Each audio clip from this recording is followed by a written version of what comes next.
अस्सलाम वालेकुम। बड़ी बात के साथ मैं हूं आदिल शाहज़ैद। आज की बड़ी बात, आज साबिक वज़ीर आज़म बेनज़ीर भुट्टो को शहीद हुए 11 साल बीत चुके हैं। चारों सूबों की जंजीर समझे जाने वाली बेनज़ीर की बरसी पर गड़ी खुदाबख्श में होने वाली तकारीर सिंध और विफाक के दरमियान टकराव की जानिब इशारे दे रही हैं। पार्टी चेयरमैन बिलावल भुट्टो ज़रदारी ने अपनी तकरीर में हुकूमत को ललकारा, मुक्तदर हलकों पर कड़ी तनकीद की, सियासी माजराई और अगले मोर्चों पर खुद लड़ने का ऐलान किया। वाज़ेह है कि जाली अकाउंट स्कैंडल में या केस में सामने आने वाली JIT रिपोर्ट में पीपल्स पार्टी की आला क़यादत बिलखुसूस आसिफ अली जरदारी पर संगीन इल्ज़ामात लगाए गए हैं। जरदारी साहब रिपोर्ट आने के बाद से हुकूमत को ललकार रहे हैं। आज बिलावल ने उस रिपोर्ट को सफ़ेद झूठ करार देते हुए दावा किया कि अदालतें JIT रिपोर्ट को रद्दी की टोकरी में फेंक देंगी। एक तो मैं वाज़ेह कर दूं कि ये जो JIT रिपोर्ट है झूठ झूठ और सफेद झूठ है। ना मैं इसको मानता हूं और ना इस मुल्क के अवाम इसको मानेंगे। ऑनरेबल कोर्ट्स को बेवकूफ बनाने की कोशिश की जा रही है। ऑनरेबल कोर्ट्स को गुमराह करने की कोशिश की जा रही है। ऑनरेबल कोर्ट्स को पॉलिटिकल इंजीनियरिंग के लिए इस्तेमाल करने की कोशिश की जा रही है। मगर मुझे यकीन है कि ऑनरेबल कोर्ट्स इस झूठी जाली JIT को रद्दी की टोकरी में फेंकेंगे। ये तो चले थे मनी लॉन्ड्रिंग की इन्वेस्टिगेशन करना और ढूंढ के ले आए लॉन्ड्री वाला। ये कैसा निजाम है? ये कैसा निजाम है कि शहीद SP दाहवर को इस्लामाबाद से अगवा करने और मारने वालों का तो सुराख नहीं मिलता, लेकिन मेरे नाश्ते का बिल भी मिल जाता है। ये कैसा निजाम है? बिलावल भुट्टो ने मौजूदा हुकूमत पर भी ताक कर तनकीदी तीर चलाया। आज उनके बकौल इस हुकूमत को बगैर तैयारी के लाया गया और उनकी डोरियां कोई और हिला रहा है। आज मुल्क की बागडोर एक ना तजुर्बेकार के हाथ में दे दी गई है। अगर खान साहब को हुकूमत देना ही थी तो थोड़ी तैयारी ही करा देते। आपने बेनामी अकाउंट्स का इन्वेस्टिगेशन तो किया। अगर हिम्मत है तो बेनामी वजीर आज़म का इन्वेस्टिगेशन करो। उसको ये तो समझा देते कि मुर्गी और अंडों से कौम की तकदीरें नहीं बदल सकती है। लेकिन खान साहब तो कहता है कि यू टर्न लेना अजीम लीडर का निशानी है। खान साहब, आपको ये अजमत मुबारक हो। तुम किस खेत की मूली हो? तुम्हारी क्या हैसियत है? तुम तो सिर्फ कठपुतली हो। तुम्हारी दौरे तो कोई और हिला रहा है। बिलावल भुट्टो ने दावा किया कि विफाक को कमजोर किया जा रहा है और इसके अलावा मुल्क में वन पार्टी सिस्टम लाने से भी उन्होंने अवाम को खबरदार किया। इमरान तो वो कठपुतली है जो इस मुल्क को वन यूनिट बनाना चाहता है और इस मुल्क में वन पार्टी रूल कायम करना चाहता है। वो मुल्क में 18वीं तरमीम के जरिए सूबों को मिलने वाले हकूक खत्म करना चाहता है। वो NFC अवार्ड के जरिए सूबों को मिलने वाले माली अख्तियारात वापस लेना चाहता है। हम पर दबाव इसलिए डाला जा रहा है कि वो चाहते हैं कि 18वीं तरमीम खत्म करने में मैं इनका साथ दे दूं। वो चाहते हैं कि मैं अवाम के हकूक पर सौदा करूं। वो चाहते हैं कि मैं गरीबों का बात ना करूं और इन कब्रों से गद्दारी करूं। मगर मैं ये कभी नहीं कर सकता और ना ही मैं ये करूंगा। बिलावल भुट्टो जरदारी के लहजे और मौक़िफ़ की ये सख्ती बताया जा रहा है कि JIT की रिपोर्ट की वजह से है, लेकिन उनका यह दावा था कि पुराने मुकदमात की तरह इस बार भी आसिफ अली जरदारी बाइज्जत बरी हो जाएंगे। आज फिर सदर जरदारी के साथ जुल्म किया जा रहा है। पहले ही 11 साल जेल में गुजारे, उन केसेस का क्या बना? टांग पर बॉम्ब लगाने का केस का क्या बना? बाइज्जत बरी। ARY गोल्ड केस का क्या हुआ? बाइज्जत बरी। मंशियात का केस का क्या हुआ? बाइज्जत बरी। BMW का केस का क्या हुआ? बाइज्जत बरी। पोलो ग्राउंड का केस का क्या हुआ? बाइज्जत बरी। खून के केसेस का क्या हुआ? बाइज्जत बरी। इंशाअल्लाह इस बार फिर भी हम बाइज्जत बरी ही होंगे। बिलावल से कबल पार्टी के शरीक चेयरमैन आसिफ अली जरदारी के खिताब का निशाना भी हुकूमती थी, लेकिन तवक्कुआत के बरक्स जरदारी साहब के मुख्तसर खिताब में लहजा तो सख्त था, लेकिन पैगाम उनका बिलावल जितना सख्त नहीं था। हाल ही में इस लाडले के फटे हुए ढोलों ने हमें फिर ललकारा है। मैं इन फटे ढोलों को और लाडले को बता देना चाहता हूं कि हम इनके ये बनाए हुए हटकंदों से नहीं डरते। हमने पहले भी इन हटकंदों का मुकाबला किया है और अब भी करेंगे। और जहां तक रहा सवाल बिलावल का, वो बेनजीर भुट्टो का और मेरा बेटा है, इसको तुम क्या डराओगे और क्या करोगे? पीपल्स पार्टी की क़यादत के शदीद गुस्से की वजह यकीनन वही JIT रिपोर्ट है जिसमें उनके खिलाफ इंतहाई संगीन इल्ज़ामात सामने आए हैं। ताहम आज हुकूमत की जानिब से भी किए जाने वाले एक फैसले ने जलती पर तेल का काम किया। हुकूमत ने यह फैसला किया कि JIT रिपोर्ट में मौजूद तमाम 172 अफराद के नाम ECL यानी एग्जिट कंट्रोल लिस्ट पर डाल दिए जाएंगे। इस रिपोर्ट में साबिक सदर आसिफ अली जरदारी के अलावा बिलावल भुट्टो, फरियाल तालपुर, वज़ीर आला सिंध मुराद अली शाह और बैरिया टाउन के चेयरमैन मलिक राज के नाम भी शामिल हैं। तो आज काबीना ने यह फैसला किया है कि 172 लोग जो कि उस JIT का हिस्सा है, उसमें उन तमाम के नाम जो हैं वो एग्जिट कंट्रोल लिस्ट पर डाले जाएंगे। उसकी वजह यह है कि ये पैसा पाकिस्तान के लोगों का पैसा है। कल मैं देख रहा था कि जरदारी साहब कह रहे थे कि वो JIT को सीरियसली नहीं लेते। उम्मीद है आज के बाद वो उसको सीरियसली लेंगे और आइंदा आने वाले दिनों में उनको मालूम होगा कि इस तफ्तीश की, इस इंक्वायरी की सीरियसनेस क्या है। इस केस के तनाजुर में यह सवाल भी बार बार उठ रहा है कि क्या साबिक सदर आसिफ अली जरदारी जल्द गिरफ्तार होने वाले हैं। इसका जवाब वजीर इत्तलात ने कुछ यूं दिया। सवाल यह है कि जो उनके वकील हैं उनकी जानिब से बयान सोशल मीडिया में चल रहे हैं 31 तारीख से पहले आसिफ जरदारी गिरफ्तार हो जाएगी, ऐसी बात है इंशाअल्लाह। पीपल्स पार्टी की आला क़यादत की ये तकारीर और हुकूमत के ये इक़दामात मुस्तकबिल में सियासी माज़राई का इंदिया दे रही है। जाली अकाउंट्स केस में सुप्रीम कोर्ट ने साबिक सदर आसिफ अली जरदारी से 31 दिसंबर को जवाब मांगा है और इस वक्त जो है तमाम सियासी पंडितों की नज़रें उसी तारीख पर लगी हुई हैं। क्या इस सियासी दर्ज हरारत में मज़ीद इजाफा होगा?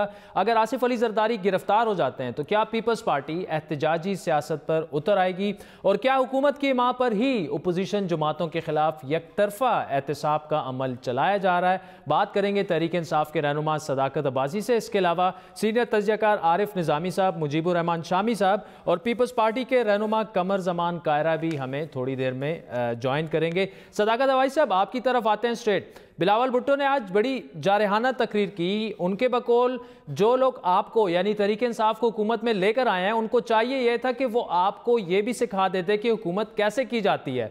दूसरा ये कि आप लोग वो फरमा रहे हैं बिलावल साहब के कठपुतली हैं, डोरे कौन हिला रहा है आपकी, कहाँ से हिल रही हैं?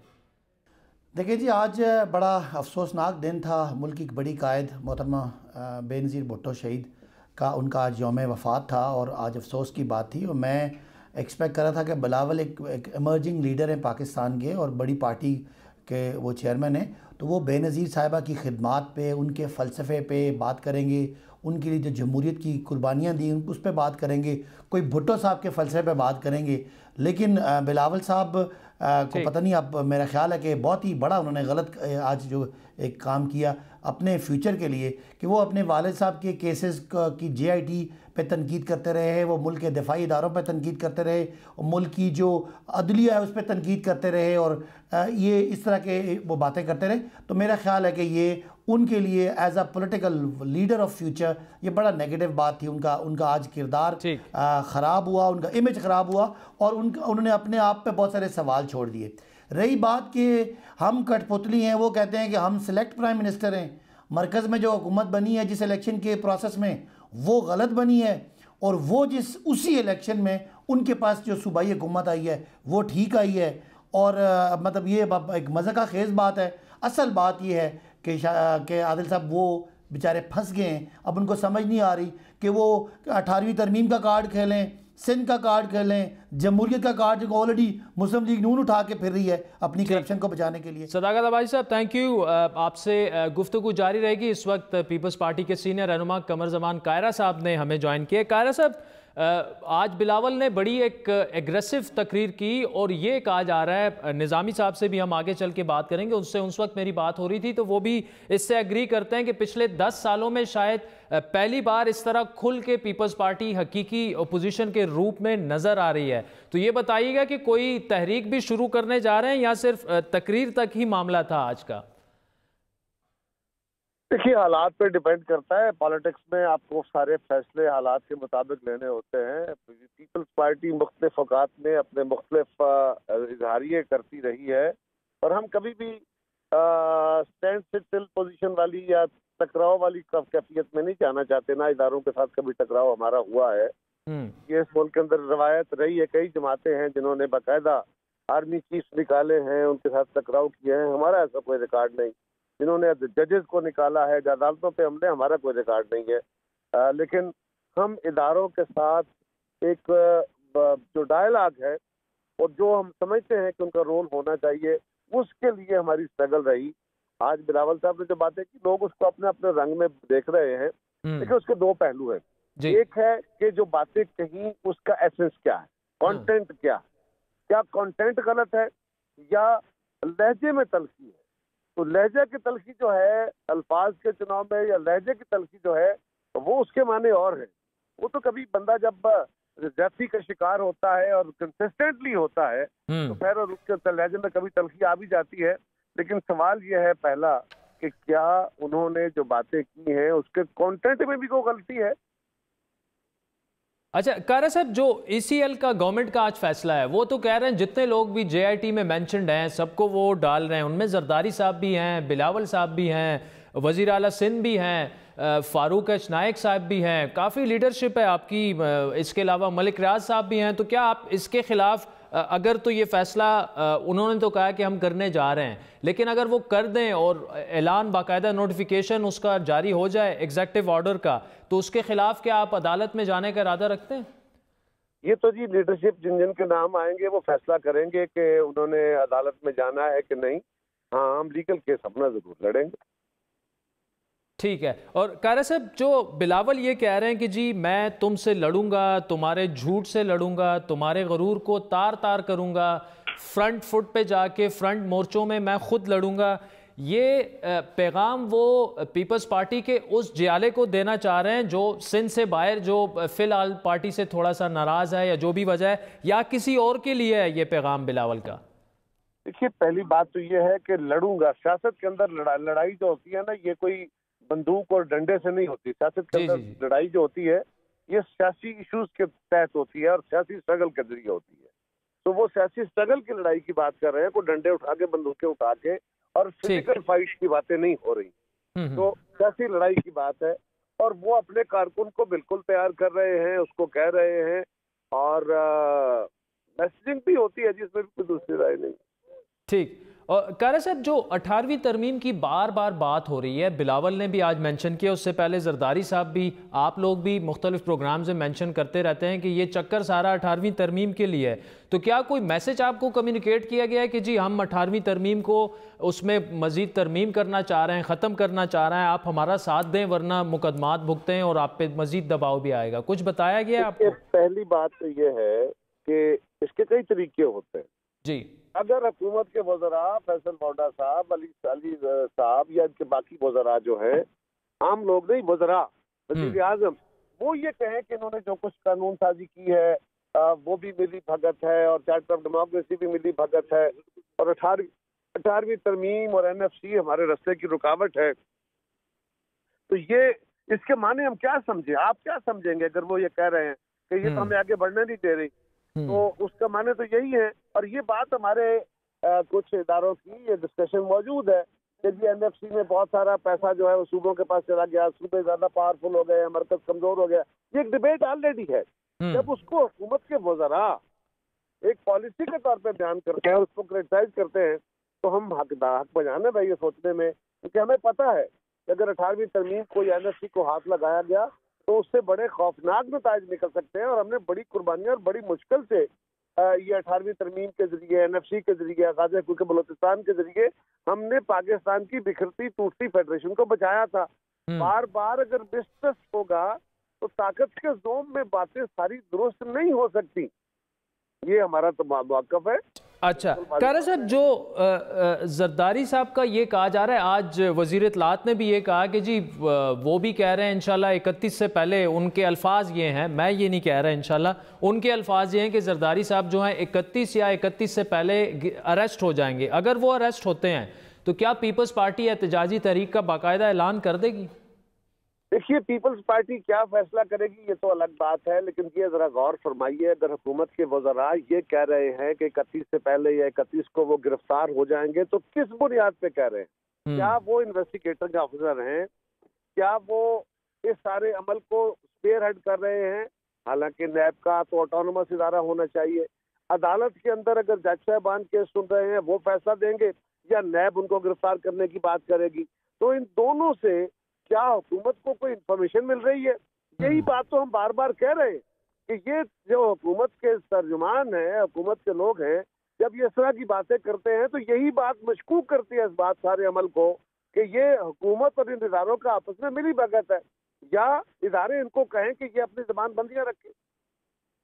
ठीक है कारा साहब, आखिरी सवाल आपसे, फिर ब्रेक पे जाना है कि आज जरदारी साहब ने कदरे मुख्तसर खिताब किया और बिलावल जो हैं वो बड़े खुल के बोले, काफ़ी जामे बोले, टू द पॉइंट बोले, और मैंने ट्वीट्स और वो ऐसी देखी हैं कि वो रिफ्लेक्ट हो रहा था कि बेनज़ीर भुट्टो जो हैं वो शायद दोबारा से वापस आ गई हैं। इसका मतलब क्या ये लिया जाए कि जरदारी साहब अब आहिस्ता आहिस्ता बिलावल को टेक ओवर करने देंगे पार्टी और ख़ुद थोड़ा सा साइड लाइन पे आ जाएंगे? देखिए, बिलावल साहब ऑलरेडी पार्टी टेक ओवर आस्ता आस्ता कर रहे हैं, वो उनका तजर्बा होता जा रहा है। आपने देखा होगा कि बिलावल साहब की स्पीच डिलीवरी भी बहुत इम्प्रूव हो गई, उनकी जबान का लहजे भी और अल्फाज के चुनाव भी बेहतर हो गए हैं। और जरदारी साहब वैसे भी कोई लंबी स्पीचेस के कायल नहीं है, वो पहले भी स्पीच को बहुत लंबी नहीं करते। और यकीनन जब चेयरमैन ने पीछे बात करनी थी तो उससे पहले सभी स्पीचेस जो है वो मुख्तर रही, क्योंकि मेन स्पीच तो फिर एक ही मुकर्रर करता है जो पार्टी लीडर होता है। ठीक, कारा साहब वैसे लग रहा था उनकी सेहत थोड़ी सी बिल्कुल दुरुस्त नहीं लग रही थी जरदारी साहब की। ऑल गुड, वो ठीक हैं, अच्छी सेहत में? जी अल्हम्दुलिल्लाह, इज परफेक्ट, बट सेहत के मसाइल साथ साथ रहते भी हैं। जी ठीक, कमर जमान कायरा साहब, थैंक यू सो मच। नाज़रीन, वक्त हुआ चाहता है एक ब्रेक का, जिसके बाद कायरा साहब ने जो एतराज़ात उठाए हुकूमत को लेकर, पाकिस्तान तहरीक इंसाफ पर, एहतसाब अक्रॉस द बोर्ड पर, वो जवाबात हम लेंगे। सदाकत अबाई साहब हमारे साथ मौजूद हैं, हमारे साथ रहिएगा।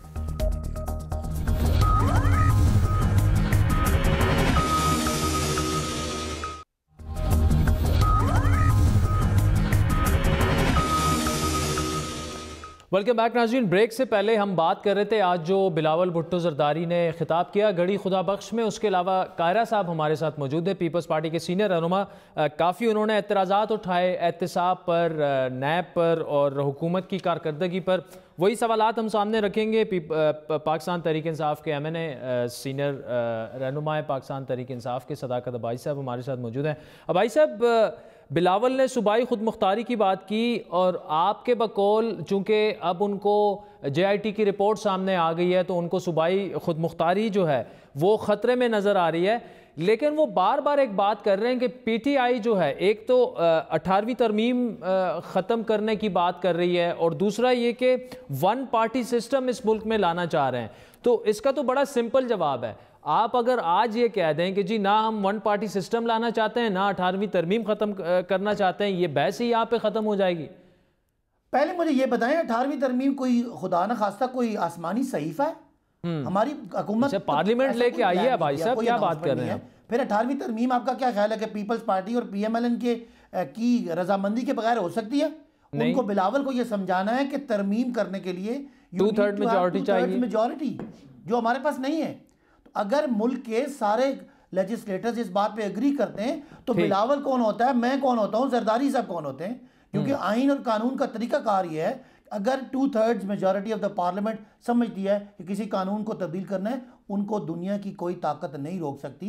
वो सिर्फ अपनी करप्शन को बचाने का, कभी वो COD की बात करते हैं, कभी वो जमहूरियत के ख़तरे की बात करते हैं, और कभी वो सिंध के या अपना सूबाई जो खुद मुख्तारी है उस पर बात करते हैं। ये बिल्कुल बेतुकी बेमौका बात है। किसी तरह हुकूमत को ऐसा कोई अभी इरादा नहीं है, और अगर करना भी चाहें 18वीं तरमीम को ख़त्म, तो जिस तरह 18वीं तरमीम आई थी उसी तरीके से ख़त्म भी हो सकती है। इसमें कोई अचंभे की बात नहीं है। लेकिन मैं आपको बता रहा हूँ बावसूख ज़राए से कि ऐसी किसी फोरम पे कोई बात डिस्कस नहीं हुई। चले 18वीं तरमीम खत्म नहीं हो रही है भाई साहब, थैंक यू। आप अगले सवाल की तरफ जाते हैं, ECL की तरफ आते हैं। आज वफाकी वज़ीर इत्तलात ने कहा 172 लोगों के नाम है JIT में जो ECL पे वोट डालेंगे। उनमें मुराद अली शाह साहब भी हैं, सिटिंग CMMO, जरदारी साहब हैं, फरियाल तारपुर साहिबा हैं, ख़ुद बिलावल का नाम है, मलिक रियाज साहब के नाम है। क्या करेंगे आप? सबके सबको ECL में डाल देंगे? देखिए, एक तो आज ये जो ECL पे नाम डालने की चीज़ को उनके जो तकरीब है उससे जोड़ा जा रहा है, ऐसी बात नहीं है। आज रेगुलर वीकली कैबिनेट का इजलास था, उसमें यह फैसला किया गया है कि जितने भी लोग JIT में आए हैं उनको वक्ती तौर पे मुल्क से ना भागें, इसलिए उनको ECL में डाला जा रहा है। और बाद में अगर JIT की जो रिपोर्ट है उसकी जो रिकमेंडेशंस है उसको फॉलो किया जाएगा। अभी 172 लोगों का नाम मेंशन हुआ है, तो उनके लिए इमीडिएट ऑर्डर्स ये जारी किए गए कि वो भागे ना। आपको पता है यहाँ से साबका वज़ीर ख़जाना भाग चुके हैं, हसन और हुसैन भाग चुके हैं, अदालतें बुलाती हैं वो नहीं आते। और इसके अलावा नवाज शरीफ साहब के, शहबाज शरीफ साहब के एक बेटे भी भाग चुके हैं, उनके दामाद अली इमरान भी भाग चुके हैं, और भी बहुत सारे लोग यहाँ से भागे हुए। तो उस चीज़ को रोकने के लिए हुकूमत की ये जिम्मेदारी है कि मुल्क के जो एहतसाबी इदारे उनको अगर मुलज़मों की ज़रूरत है तो उनको चले ये तो ECL की बात हो गई है भाई साहब, लेकिन पीपल्स पार्टी और नून लीग का आप पर एक बहुत बड़ा इल्ज़ाम ये है कि NAB को इस्तेमाल किया जा रहा है पॉलिटिकल विक्टिमाइजेशन के लिए। बार बार मिसालें भी दी जाती हैं कि वज़रा को पहले से पता होता है। आज की एग्जांपल ले लें, वज़ीर इत्तलात को क्या पता कि जरदारी साहब जो हैं वो 31 से पहले गिरफ्तार हो जाएंगे। कायरा साहब ने भी आज ऑन एयर यही गिला किया कि जी वज़रा को एहतियात करनी चाहिए। अगर इस तरह के बयानात देंगे आपके तहरीक इंसाफ के फेडरल कैबिनेट के वज़रा, तो फिर एतराज़ तो बनता है ना कि कैसे, आपको कैसे पता है? NAB का काम है, NAB ऐलान करेगी, NAB अरेस्ट करेगी, आपको कैसे पता? देखिए आदिल, आपको समझना पड़ेगा जी कि पहली तो बात है, अगर किसी ने मुल्क का पैसा लूटा है तो उसको कल की बजाय आज अरेस्ट होना चाहिए। हमारा तो पूरा जोर है वो कि हम उसको इन्फ्लुएंस नहीं कर सकते। भाई साहब इल्जाम लगा है ना, PTI को ये समझें, आप फवाद चौधरी साहब को समझें कि हम एक पॉलिटिकल पार्टी के नुमाइंदे हैं। हमने 22 साल जद्दोजहद की कि मुल्क को लूटा जा रहा है। आज जो हमारा पॉलिटिकल नैरेटिव है वो एक रियलिटी बनता जा रहा है, और हमारी की हुई बातें JITs में, अदालतों में, इन्वेस्टिगेशन में साबित हो रही हैं। और ये साबित हो रहा है कि ये लोग कितने बड़े चोर हैं, कितना बड़े इन्होंने डाके मारे हैं। मुल्क के इदारे, सिंध गवर्नमेंट, बैंक्स, आपके कॉन्ट्रैक्टर्स, आपका लैंड माफिया, आपके सरकारी इदारे, डेवलपमेंट अथॉरिटी, सबको इन्होंने उसमें डाला है। तो इसमें तो हमारी ख्वाहिश है कि कल की बजाय ये आज अरेस्ट हो, लेकिन अरेस्ट इनको किसी आइन और कानून और ज़ाब्ते के तहत किया जाएगा। और वो जो रिकमेंडेशंस जो आइन और कानून और इंसाफ के इदारे उन पे किया जाएगा। हमारी तो ख्वाहिश है। भाई साहब देखिए, मैं फिर ये दोहरा रहा हूँ, जुर्म जब साबित हो जाए उसके बाद आपकी ये ख्वाहिश होनी चाहिए कोई भी अरेस्ट हो जाए। अभी तो ये सारे इल्ज़ामात लग रहे हैं उन पर, अभी तक किसी पे कुछ साबित ना हुआ, ना नवाज शरीफ पे, मुस्लिम लीग नून की लीडरशिप पे, ना पीपल्स पार्टी की लीडरशिप पे। आप खुद ही से तो बंदा ख्वाहिश नहीं कर सकता कि जी सारे अरेस्ट हो जाएं, साबित पहले होना है ना ये सारी चीज़ें। तो मैं तो यही कह रहा हूँ ना, जो इंसाफ बाहम पहुँचाने वाले इदारे हैं, हम पूरी कोशिश करेंगे कि प्रोसिक्यूशन अच्छी ज़बरदस्ती हो, लेकिन उनके लिए ये हमारा कहना कि हम वो करप्ट हैं, उनका कहना कि वो इनोसेंट है, लेकिन दरमियान में थर्ड पार्टी है, वो हैं इंसाफ के इदारे। फैसला बिलाखिर इंसाफ के इदारों ने करना है और उनको बताना ये है, जितने मिसालें देते हैं हमने ये भी भुगता वो भी भुगता, वो बात करते हैं डिक्टेटरशिप की। अब जमहूरियत है और 10 साल उनका दौर गुजरा है, हम ट्रांजिशन में हमारे पास आया है, तो इदारे जो है वो आइनी और कानूनी और जमहूरी इदारे बड़े मजबूत हैं। और कौम के लिए ये पैगाम है कि जमहूरियत को करप्शन से खतरा है, जमहूरियत को एहतसाब। अच्छा ये बताएं भाई साहब, ये बताएं, आज फैसल वाडे साहब ने इशारों में ये बात की कि शायद 3 वज़रा जो हैं वफाकी वज़रा वो भी बहुत जल्द पकड़े जाने वाले हैं। आप तो कैबिनेट का हिस्सा नहीं, आप तो उसमें नहीं है शामिल, लेकिन कौन कौन शामिल है इन 3 वज़रा में, ये तो बता दें। देखें, फैसल वाडा साहब अपने बयान का खुद जवाब देंगे, मैं तो नहीं मुझे पता कि कौन से पकड़े जा रहे हैं, लेकिन एहतसाब जो है वो बिल्कुल अक्रॉस द बोर्ड होगा। और अगर पीटीआई की गवर्नमेंट में, मैं आपको यकीन दिला दूं आपके नाजरीन को, अगर कोई करप्ट होगा तो इमरान खान साहब कभी नहीं बख्शेंगे, उसको खुद पकड़ के तो नैब के हवाले करेंगे। और अगर एक और बात कि हमारा कोई भी वजीर पकड़ा जाता है तो मैं कम अज़ कम या मेरे बाकी लोग बैठ के टीवी पे उनको डिफेंड नहीं करेंगे, उनको तौजीहात नहीं देंगे। हम कहेंगे कि उनको कहेंगे, मशवरा देंगे कि एविडेंस दें, सबूत दें, अच्छा केस फाइट करें, अच्छा डिफेंड करें और क्लीन होके आ जाएं दोबारा गवर्नमेंट। अच्छा भाई साहब, केसेस वैसे वज़ीर आज़म साहब के खिलाफ भी हैं, चाहे वो वज़ीर आज़म इमरान खान खुद हों, उनके बारे में भी आप यही बात करेंगे? मैं तो इस चीज़ का कायल हूँ जी कि मैं पाकिस्तानी पहले हूँ और पीटीआई का बाद में हूँ। ड्यू प्रोसेस के बाद किसी बंदे को भी सज़ा हो जाए तो वो सज़ा याफ्ता है, वो कोई भी हो, वो हमारे वज़ीर आज़म हो, वो साबका वज़ीर आज़म हो, वो आप हो या मैं हूँ, हम सब सदाकत भाई साहब। Thank you so much for joining us. नाज़रीन, आरिफ निज़ामी साहब सीनियर सहाफ़ी तजज़ियाकार हमारे साथ मौजूद हैं। निज़ामी साहब, बिलावल भुट्टो ने कहा जा रहा है बड़ी एग्रेसिव और मानी खेज तकरीर की, कैसे देख रहे हैं आप बिलावल की तकरीर को? और फिर जरदारी साहब ने बड़ी मुख्तसर, लहजा उनका उतना सख्त नहीं था जितना आज बिलावल का सख्त था। What's your take on it? देखिए, दरअसल जरदारी साहब अब एक गरूब होता हुआ सूरज हैं और जो बिलावल साहब हैं वो उभरता हुआ सूरज हैं। और ज़ाहिर है कि जब से बिलावल ने पॉलिटिक्स में कदम रखा है वही मेन स्पीकर होते हैं। इस मौके पे मैं कई दफ़ा अटेंड भी कर चुका हूँ। जरदारी साहब अमूमी तौर पे मुख्तसर तकरीर ही करते हैं, तो ये तो कोई नई बात नहीं। लेकिन ये जो 11वीं बरसी है मोहतरमा बेनज़ीर भुट्टो शहीद की, ये बड़े नए सर्कमस्टांसेस में हो रही है। पहले कभी ऐसे हालात नहीं थे। 5 साल तो जरदारी साहब की अपनी हुकूमत थी, फिर उसके बाद नवाज शरीफ की हुकूमत में भी कोई दीवार से नहीं उनको लगाया गया। तो अब सूरत हाल मुख्तलिफ है। जैसे कि आज फवाद चौधरी साहब ने कहा, वज़ीर इत्तलात ने, कि वो 31 से पहले इंशाल्लाह जेल में नहीं होंगे। 31 तक नहीं होते तो उसके बाद हो जाएंगे।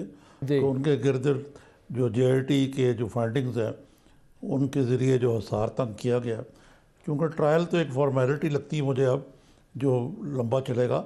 अच्छा निज़ामी साहब, आज बिलावल ने ये कहा मैं तुमसे लड़ूंगा, वो भी बागी थी, मैं भी बागी हूँ, मैं तुम्हारे झूठों से लड़ूंगा, तुम्हारे गरूर को तार तार करूँगा, ये और फिर ये भी कि जी अगले मोर्चों में जाकर बिलावल खुद लड़ेगा। ये पैगाम बिलावल किसको देना चाह रहे हैं? सोए हुए जयालों को जगाना चाह रहे हैं वो, या किसी और को पैगाम देना चाह रहे हैं जिन पे वो इल्ज़ामात लगा रहे हैं कि JIT और मुकदमात उनकी वजह से बन रहे हैं? देखें, वो अपने जो डिमोरलाइज्ड जो जाले हैं बेसिकली, तो वो उनको एड्रेस कर रहे थे। और क्योंकि ये टेलीविज़न पे दिखाया गया लाइव, तो पूरे पाकिस्तान में जो एक कॉन्स्टिट्यूंसी है अपोजिशन की, उसको एड्रेस कर रहे थे। वो PMLN के लोगों को भी एड्रेस कर रहे थे, क्योंकि अपोजिशन अब PMLN और PPP की इकट्ठी है। लेकिन ये जो ग्राउंड रियलिटीज़ हैं उनका भी बिलावल खान साहब को मेरे ख़्याल से पूरा अदराक होगा कि PPP ने पंजाब में तो वो काम किया ही नहीं। चंद 100 वोट लेने की अलावा हर एक कॉन्स्टिट्यूंसी में ज़्यादा चंद हज़ार, वो तो एक मसला था इलेक्शन का। इलेक्शन से पहले भी 5 साल उन्होंने कोई पंजाब में काम नहीं किया। बड़े वादे बड़े किए कि जी हम आएंगे, हम करेंगे।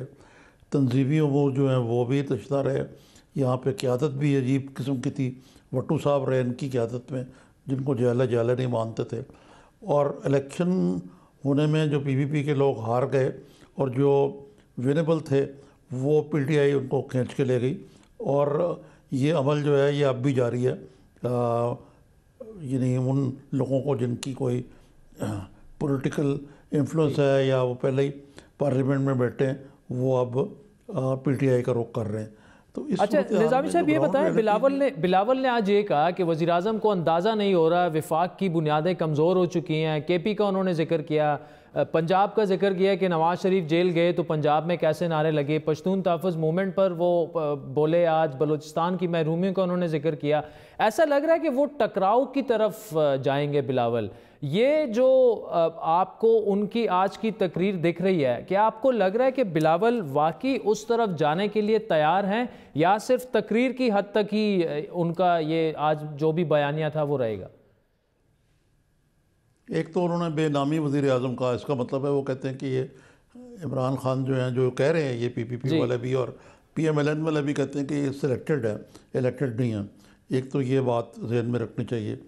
दूसरे ये तो बात ठीक है कि जिस तरह अपोजिशन को दीवार से लगा दिया गया है और लगाया जा रहा है, उस सूरत में अपोजिशन के पास ऑप्शन क्या रह जाता है। एक तो ये बात है। जो बिलावल साहब ने बात की उसमें थोड़ी सी सच्चाई का भी अंसर शामिल है कि मसलन ये जो अगर उन्होंने पीटीएम की बात की, ये एक प्रॉब्लम है, आपको पता है। रेड लाइंस भी ड्रॉ की गई हैं इस मामले में इस्टेब्लिशमेंट की तरफ से, लेकिन पीटीएम ने आहिस्ता आहिस्ता लगता है कि वहाँ खैबर पख्तूनख्वा में एएनपी की जगह लेती जा रही है वो, और उनको सिंध से बदर भी किया गया, वापस भी कर चले गए वो। बलूचिस्तान में भी ये सूरत हाल है। बलूचिस्तान में सेपरेटिस्ट टेंडेंसीज़ जो हैं वो बिल्कुल वाज़े हैं। एक तो ये मसला है। कराची का जो मामला लें कि कराची में लॉ एंड ऑर्डर की सिचुएशन जो है वो फिर एक टारगेटेड किलिंग्स की तरफ जा रही है। पिछले चंद दिनों में छः वाक़यात हुए 6 दिनों में। तो अगर आप ये सारी चीज़ को रखें तो एक पाकिस्तान में पोलराइजेशन भी बढ़ रही है, और उसमें सबसे ज़्यादा जो ख़तरनाक चीज़ है वो ये है कि जो महंगाई का अजदहा जो है हमें खाने को। अच्छा निज़ामी साहब ये बताएं, आज तो बिलावल बड़े खुल के सामने आए, लेकिन मुस्लिम लीग नून की अगर बात की जाए, इंतखाबात से पहले तो बड़ा बढ़ चढ़कर एग्रेसिव पॉलिटिक्स हो रही थी, टकराव का बयानिया उनका बिल्कुल खुलकर सामने आ गया था, लेकिन अचानक फिर जेल में चले गए मरियम साहबा, नवाज शरीफ साहब, फिर कुलसूम नवाज साहिबा का इंतकाल हुआ। उसके बाद से बिल्कुल वो धीमे से पड़ गए हैं। तो अगर जरदारी साहब अरेस्ट होते हैं, फरियाल तालपुर साहिबा अरेस्ट होती हैं, बिलावल इसी तरह सड़कों पर आ जाते हैं, एग्रेसिव हकीकी ओपोजिशन का किरदार अदा करते हैं, क्या आप समझते हैं कि ये एक चैलेंज होगा मुस्लिम लीग नून के लिए भी? मियां नवाज शरीफ ने भी अपने जो पते हैं वो पूरी तरह सामने नहीं रखे। अच्छा। अब कुछ कहा नहीं जा सकता कि जिस तरह पिछली दफ़ा डील के ज़रिए वो अचानक मुल्क से चले गए थे, अब क्या हो रहा है ये कुछ समझ में नहीं आती। इसमें यकीनन अभी तक ये तो अब उज़र पेश करना कि जी वो अपनी जो उनकी एहलिया के इंतकाल से इतने दिल बर्दाश्ता और गमज़दा हैं कि उनकी ज़बान ही नहीं अब खुलती। उनकी बेटी जो हैं, जो कि पहले बहुत ज़्यादा हॉकिश थी, अब बिल्कुल खामोश बैठी हुई हैं। चंद ट्वीट्स किए उन्होंने, लेकिन इससे ज़्यादा कुछ नहीं। तो ये इस मामले में अभी तक कोई वाज़ेह सूरत हाल नहीं आ रही, और मेरे इल्म में ये है कि जरदारी साहब मुश्ताक थे नवाज शरीफ से मुलाकात करने के लिए। अच्छा। लेकिन नवाज शरीफ ने उसको अवॉइड किया। अच्छा। आखिर इसकी क्या वजह है? तो ये चीज़ें जो देखनी पड़ेंगी कि पीएमएलएन जो है, जो जिसकी हुकूमत छीनी गई है उनके मुताबिक, वो कितना आगे आके और इस बिलावल साहब की जो नैरेटिव है उसका साथ देते हैं। ठीक। एक्शन की बात तो बाद में है, अभी तो नैरेटिव की बात। अच्छा निज़ामी साहब, एक मंजरनामा बन रहा है सियासी, नैब की जानिब से कार्रवाइयाँ भी तेज़ हो रही हैं, हुकूमत ने भी 172 लोगों का नाम ECL में डालने का फ़ैसला किया है।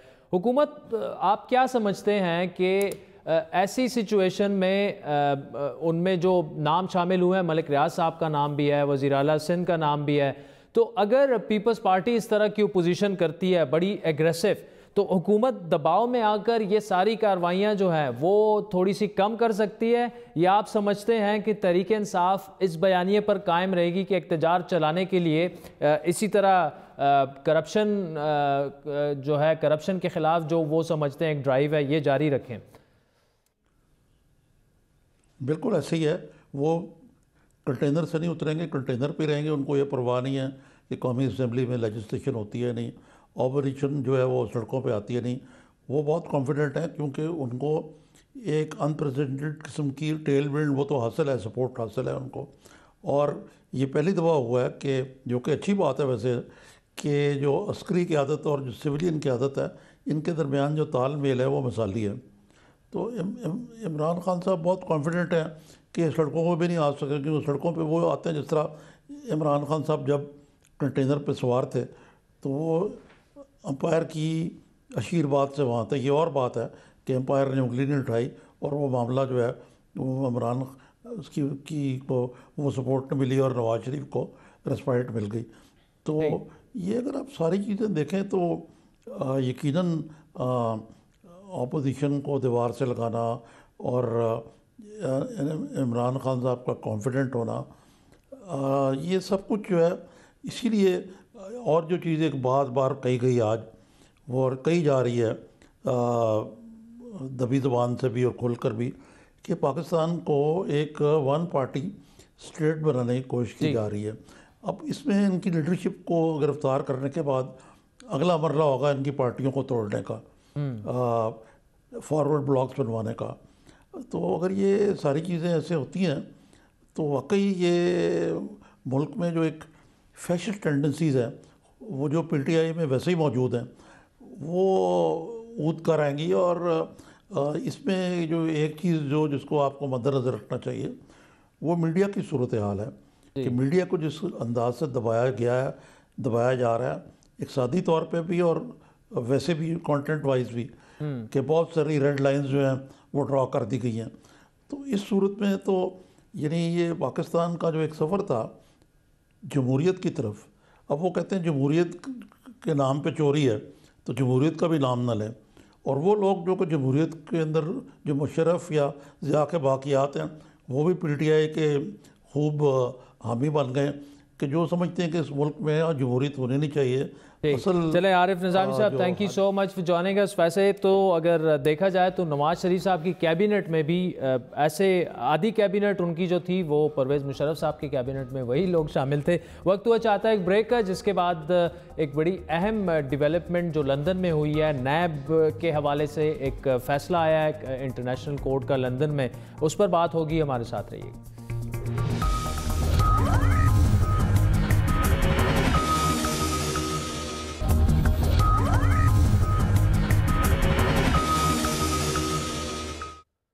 वेलकम बैक नाज़रीन। बैनुल-अक़वामी forum London Court of International Arbitration में पाकिस्तान को लेने के देने पड़ गए। इंटरनेशनल फर्म ब्रॉडशीट नैब के खिलाफ मुकदमा जीत गई, जिसके नतीजे में अब नैब को अरबों रुपए बतौर जुर्माना अदा करना पड़ सकते हैं।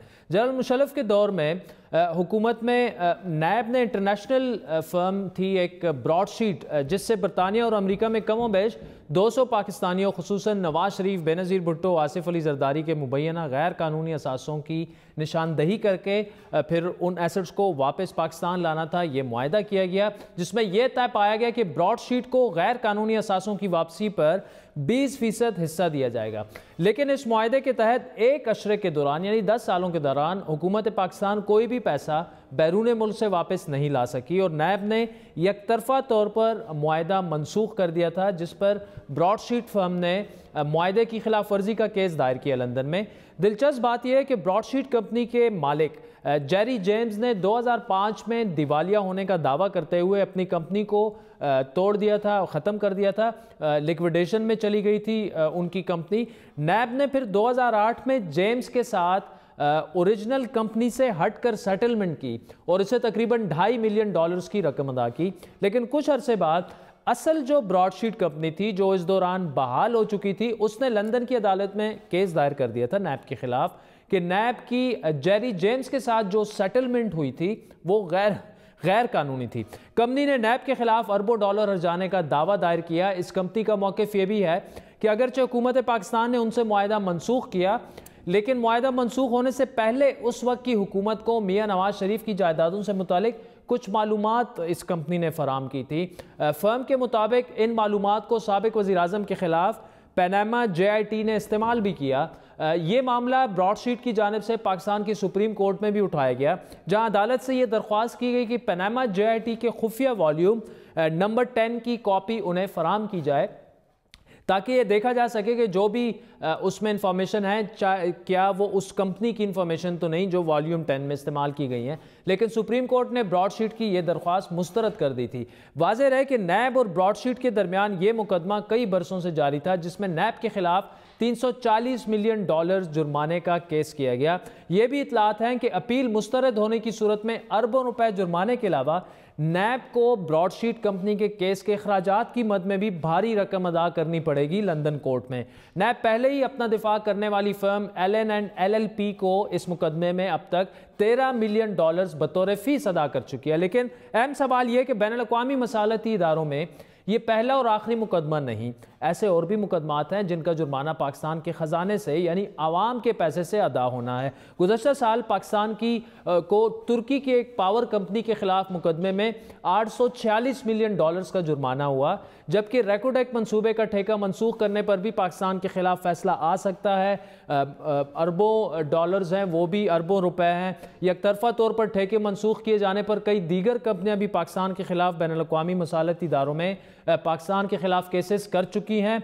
ये तमाम मामला है क्या? हमारे साथ मौजूद हैं बैरिस्टर इफ्तिखार अहमद साहब, लंदन के मारूफ लॉयर हैं, इंटरपोल के भी वो केसेस कर चुके हैं। बैरिस्टर साहब, कहा यह जा रहा है कि London Court of International Arbitration में पाकिस्तान को जुर्माना होने जा रहा है। बहुत बड़ी रकम है ये, क्योंकि नैब इंटरनेशनल फर्म से मुआहदा उन्होंने मनसूख किया था, उसकी खिलाफ वर्जी की थी मुआहदे की। ये सारा मामला है क्या? जी, असल में इस केस की बाकी का तो मुझे नहीं पता, दूसरे अवार्ड जो हैं, लेकिन ये जो पर्टिकुलर अवार्ड है इसकी बड़ी चेकर्ड हिस्ट्री है। ये जो कंपनी एक्वायर की थी नैब ने अर्ली डेज़ जब नैब बनी थी ये 2000 में, तो उन्होंने शायद 2003 में ये एग्रीमेंट किया था। एक फॉरेन अमेरिकन कंपनी थी जिसका काम ये था कि वो नवाज शरीफ और दूसरे पॉलिटिशियंस एंड जनरल्स इन सब के बारे में एसेट की इंफॉर्मेशन उनको दें। तो मुआहदा ये था कि एसेट जब उनके रिकवर किए जाएंगे तो 20% उसका जो है वो फ़ी होगी उन एसेट रिकवरी कंपनी की। उस कंपनी का नाम था ब्रॉडशीट।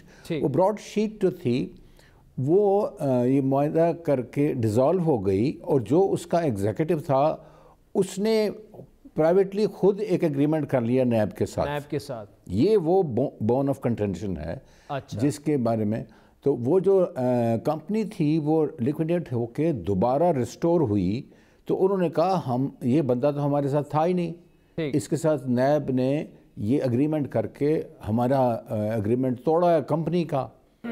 उस वक्त तो नैब को कंसल्ट करना चाहिए था, लिक्विडेटर्स को उनको शामिल करना चाहिए। अच्छा बैरिस्टर साहब, ये जो मुआहदा उनका ब्रीच हुआ था, कोर्ट में भी ये साबित हो गया था, ये गलती किसकी थी? क्या नैब की गलती थी, उस वक्त की पाकिस्तान की हुकूमत की गलती थी? अगर इंटरनेशनल लेवल पर इस तरह के मुआहदे करके उसमें फिर तब्दीलियां करते हैं हम, तो कम अज़ कम इंटरनेशनल कवानीन का तो पता होना चाहिए नैब को या जो भी उस वक्त हुकूमत में थे।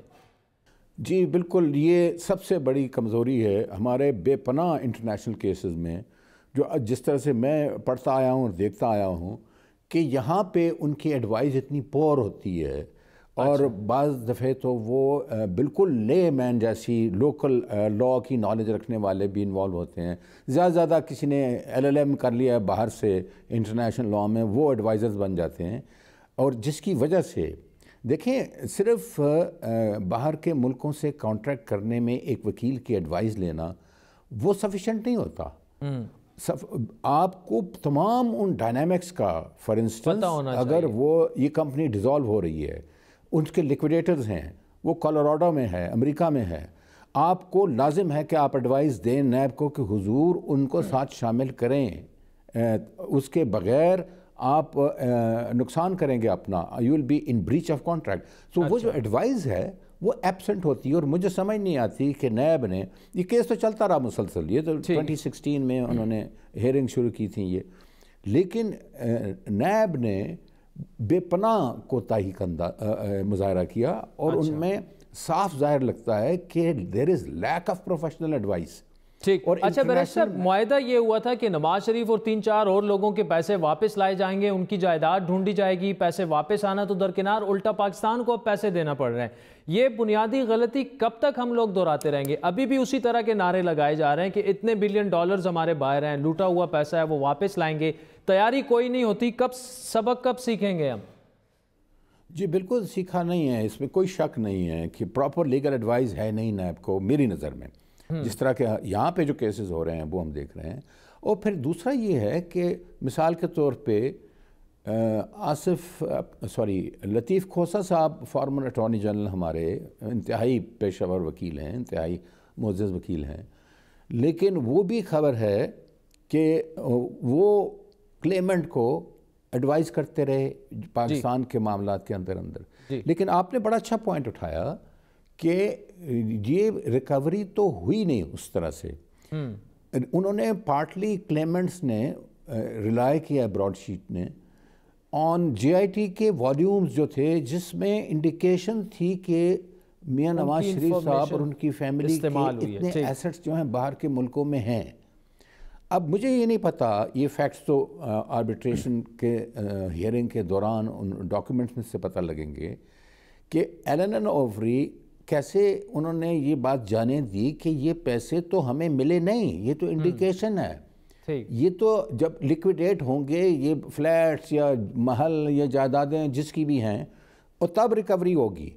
तो ये उन्होंने कैसे क्लेम कर दिया कि ये इसका 20% हमें नहीं दिया उन्होंने और वो ब्रीच किया उन्होंने। तो ये देखने वाली बात है। फिर ये भी देखना है कि ये जो आर्बिट्रेशन का अवार्ड है, क्या इसके खिलाफ इस आर्बिट्रेशन की प्रोविजन में ये गुंजाइश है कि इसके खिलाफ अपील हो सके हाई कोर्ट में? बैरिस्टर इफ्तिखार अहमद साहब हमारे साथ मौजूद थे, बहुत बहुत शुक्रिया। नाज़रीन, आज के प्रोग्राम पर आपके फीडबैक के मुंतज़िर रहेंगे। हमारा ट्विटर हैंडल है @बड़ी बात। मुझे मेरी टीम से मैं इजाज़त दीजिए, खुदा हाफ़िज़।